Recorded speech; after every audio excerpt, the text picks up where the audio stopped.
The question says to find the resistance of galvanometer by Kelvin's method using meter bridge. The null point is observed in such a way that. Now to remind you, in Kelvin's method, we actually have the three copper strips arranged like this. Then we have the galvanometer connected in one gap and a known resistance connected in the right gap. Then we have a wire over here and we have a jockey directly connected like this, which will give us a balance point. Now what do we need to understand over here? Since we do not have the galvanometer along the jockey, so when the current will not flow through this wire, we cannot actually find whether the current is flowing through this or not. And that means we have to judge as per the deflection of the galvanometer over here itself. So now try and understand this. If I connect this jockey at the point lesser than the balance point, I can say the part of the resistance which is over here is less than the part over here.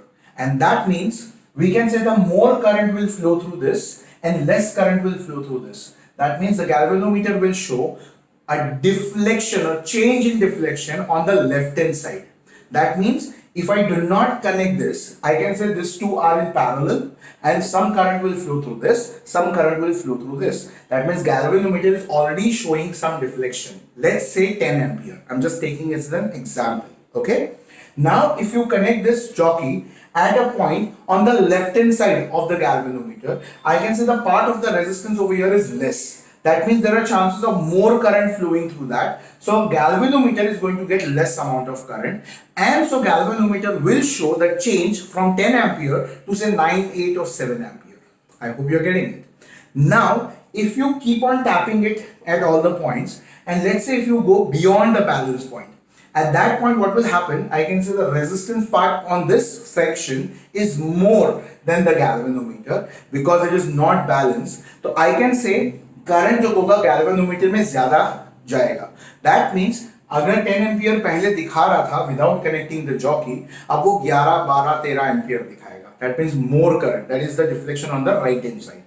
Now if you put the balance point or if you put the jockey at the balance point, that means the same current is flowing whether you connect this jockey or you do not connect this jockey through the galvanometer. That is the point we call it as a balance point for Kelvin's method. And therefore at that point we can say that our resistance is going to be same for both the cases. And in that case I can say we got a balance point. यानी balance point galvanometer में कैसे find करोगे? जब हमें 10 ampere without connecting the jockey अगर मिल रहा था तो विद कनेक्टिंग जॉकी भी 10 एम्पियर ही मिलना चाहिए. That becomes my balance point. So remember, for Kelvin's method, we do not find zero deflection. We find the same deflection with or without the jockey, and that will be your balance point.